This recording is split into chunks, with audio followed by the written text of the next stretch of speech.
प्रिय छात्र छात्राओं, ध्यान देंगे। क्लास 10 विषय सामाजिक विज्ञान और भाग भूगोल, अध्याय 4 कृषि। अब मैंने कृषि के बारे में आपको 2 दिन पहले बता दिया है। अब इसके लघुत्तरी प्रश्न चल रहे हैं, तो लघुत्तरी प्रश्नों के बारे में समझा रहा हूँ।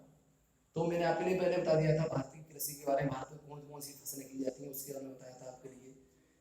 आप सभी ने वो नोट कर लिया होगा। अब आगे चल रहे हैं इस पार्ट में, चैप्टर नंबर 4 में। इससे आगे बाद में और यहीं से ही शुरू करा दिया है आपका, आगे से फिर चैप्टर करते जाएंगे, चैप्टर 5 चैप्टर 6 अब देखेंगे यहीं से। तो सबसे पहला क्वेश्चन कह रहा है कि चावल की खेती के लिए उपयुक्त भौगोलिक परिस्थितियों का वर्णन करना। यानी चावल की खेती के लिए उपयुक्त भौगोलिक परिस्थितियों का वर्णन करें। तो उपयुक्त भौगोलिक यानी भौगोलिक परिस्थितियां कैसी होनी चाहिए, चावल की खेती कैसी जगह होनी चाहिए, उसके लिए कैसा तापमान होना चाहिए, उसके लिए कितनी वर्षा की आवश्यकता है, उसके लिए कितने व्यक्तियों को कार्य करने की जरूरत है, तो ये भी पता हमें होना चाहिए। लेकिन अब उत्तर में हेडिंग दे रखा है कि चावल की खेती के लिए उपयुक्त भौगोलिक परिस्थितियां। चावल की खेती के लिए कैसी परिस्थितियां, उपयुक्त भौगोलिक परिस्थितियां।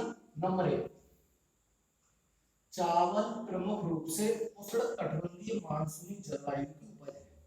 यानी चावल जो है प्रमुख रूप से मानसूनी जलवायु की उपज है, यानी उष्णकटिबंधीय मानसूनी जलवायु की उपज है। इसकी फसल के लिए कितनी सेंटीमीटर तापमान की आवश्यकता पड़ती है हमें, सेंटीग्रेड। यानी कि हमें इसकी फसल के लिए 25 डिग्री सेल्सियस तापमान, यानी कि 25 डिग्री सेल्सियस तापमान की आवश्यकता पड़ती है और 100 से 200 सेंटीमीटर वर्षा की आवश्यकता भी होती है। यानी चावल की खेती के लिए एक तो मानसूनी प्रदेश होना चाहिए। कैसा प्रदेश होना चाहिए, मानसूनी प्रदेश होना चाहिए। और उसके बाद इसके लिए 25 डिग्री सेल्सियस तापमान की आवश्यकता होती है तथा 100 से 200 सेंटीमीटर वर्षा की आवश्यकता होती है। यानी वर्षा कितनी होनी चाहिए, 100 से 200 सेंटीमीटर वर्षा की आवश्यकता होती है। एक नंबर ये हो गया आपका। दूसरा नंबर, कम से कम यानी कम वर्षा वाले भागों में। कैसे भागों में, कम वर्षा वाले भागों में जहां पर वर्षा बहुत कम पड़ती है, कम वर्षा वाले भागों में सिंचाई द्वारा, किसके द्वारा, सिंचाई द्वारा चावल का उत्पादन किया जाता है। यानी जहां वर्षा कम होती है तो वहां पर भूमिगत जल या नदियों या नालों या नहरों के पानी द्वारा चावल का उत्पादन किया जाता है। यानी जहां बरसात कम होती है वहां पर भूमिगत जल, जैसे भूमि के अंदर से जो जल प्राप्त करते हैं उसे हम कौन सा जल कहते हैं, भूमिगत जल। ट्यूबवेल के माध्यम से, कुओं के माध्यम से तथा नदियों के माध्यम से, नहरों के माध्यम से, नालों के माध्यम से भी हम वहां पर सिंचाई करके चावल का उत्पादन कर सकते हैं। दूसरा कह रहा है, अब दूसरा समझ आ रहा है आपके। अब तीसरा कह रहा है, चावल की खेती के लिए चिकनी, कैसी मिट्टी, चिकनी मिट्टी, दोमट मिट्टी की आवश्यकता अधिक होती है। यानी चावल की खेती के लिए चिकनी मिट्टी, दोमट मिट्टी की आवश्यकता अधिक होती है। तो चावल के लिए कैसी मिट्टी होनी चाहिए, चिकनी मिट्टी होनी चाहिए तथा दोमट मिट्टी होनी चाहिए।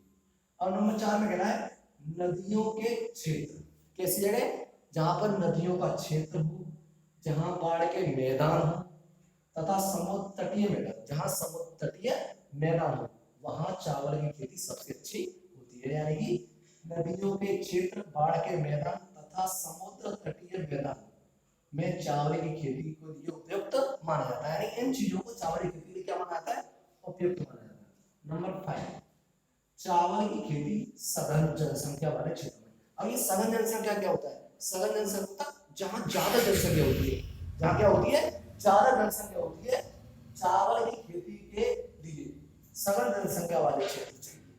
यानी चावल की खेती सघन जनसंख्या वाले क्षेत्रों में ही की जाती है। यानी जहां की जनसंख्या ज्यादा होती है वहां पर चावल की खेती भी अत्यधिक होती है, क्योंकि इस खेती को करने के लिए अत्यधिक मजदूरों की आवश्यकता पड़ती है और मजदूर वहीं ज्यादा मिलेंगे जहां जनसंख्या अधिक होगी। तो आपको ये चावल की खेती के बारे में समझ आ गया। अब ये कह रहा है, आत्मनिर्वाह कृषि तथा जीविका कृषि क्या है। आत्मनिर्वाह कृषि यानी अपने निर्वाह के लिए की जाने वाली कृषि को ही हम जीविका कृषि भी कह सकते हैं, या जीविका कृषि को हम आत्मनिर्वाह कृषि भी कह सकते हैं। तो आत्मनिर्वाह कृषि तथा जीविका कृषि, अब इसके बारे में समझेंगे। आत्मनिर्वाह कृषि तथा जीविका कृषि के बारे में हम समझेंगे। तो जो खेती व्यापारिक उद्देश्यों के बजाय, जो खेती कौन से उद्देश्यों के बजाय, व्यापारिक उद्देश्यों के बजाय जीवन निर्वाह के लिए की जाती है। किसके लिए की जाती है? जीवन निर्वाह के लिए। यानी हमें ये पता चल गया कि जिस खेती को हम व्यापारिक उद्देश्य से नहीं करते हैं, किसके उद्देश्य से नहीं करते हैं? व्यापारिक उद्देश्य से नहीं करते, केवल अपने जीवन के निर्वाह के लिए करते हैं, यानी कि अपने जीवन के लिए, खाने के लिए केवल, उसे हम कौन सी कृषि कहते हैं? आत्मनिर्वाह कृषि या जीविका कृषि कहते हैं। अब ये समझ में आ गया? यानी कि ऐसी कृषि जिसे हम व्यापारिक उद्देश्य के लिए करते हैं, अपने जीवन के लिए करते हैं, उसे हम आत्मनिर्वाह या जीविका कृषि कहते हैं। यह खेती परंपरागत तरीके से की जाती है, प्राचीन काल तरीके से की जाती है खेती। यह खेती परंपरागत तरीके से की जाती है तथा इसमें कम पूंजी लगाई जाती है। यानी कि इसमें क्या लगाया जाता है? कम पूंजी, पैसा ज्यादा खर्च नहीं किया जाता इसमें, परंपरागत तरीके से की जाती है तथा इसमें कम पूंजी लगाई जाती है।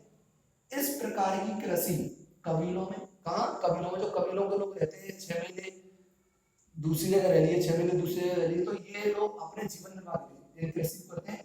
कबीलों में रहने वाले तथा जंगलों में रहने वाले, जंगलों में जो आदिवासी जो रहते हैं, जो आदिवासी जो लोग होते हैं, वो ऐसी कृषि करते हैं। तक कबीलों में रहने वाले लोग इस कृषि को करते हैं तथा यह खेती पूर्वी अफ्रीका में, कहाँ पे की जाती है? पूर्वी अफ्रीका में तथा पूर्वी एशिया में, पूर्वी एशिया के, यानी यह खेती पूर्वी अफ्रीका में तथा पूर्वी एशिया के भारत, यानी पूर्वी एशिया के भारत तथा चीन आदि देशों में की जाती है।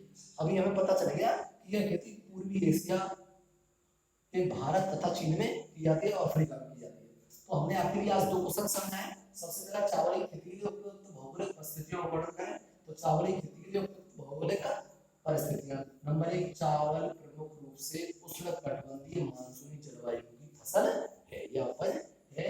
इसकी फसल के लिए कम से कम 25 डिग्री सेल्सियस तापमान की आवश्यकता होती है तथा 100 से 200 सेल्सियस या सेंटीमीटर, 100 से 200 सेंटीमीटर बरसात की आवश्यकता होती है। दूसरा, कम वर्षा वाले भागों में यह सिंचाई के द्वारा इसका उत्पादन किया जाता है, यानी चावल का कम वर्षा वाले क्षेत्रों में सिंचाई के द्वारा उत्पादन किया जाता है, ट्यूबवेल के द्वारा, कुओं के द्वारा, नहर, तालाब आदि के द्वारा। उसके बाद चावल की खेती के लिए चिकनी मिट्टी की आवश्यकता होती है, दोमट मिट्टी की आवश्यकता होती है। नदियों के क्षेत्र, बाढ़ वाले मैदान तथा समुद्र तटीय मैदानों में यह खेती अत्यधिक की जाती है।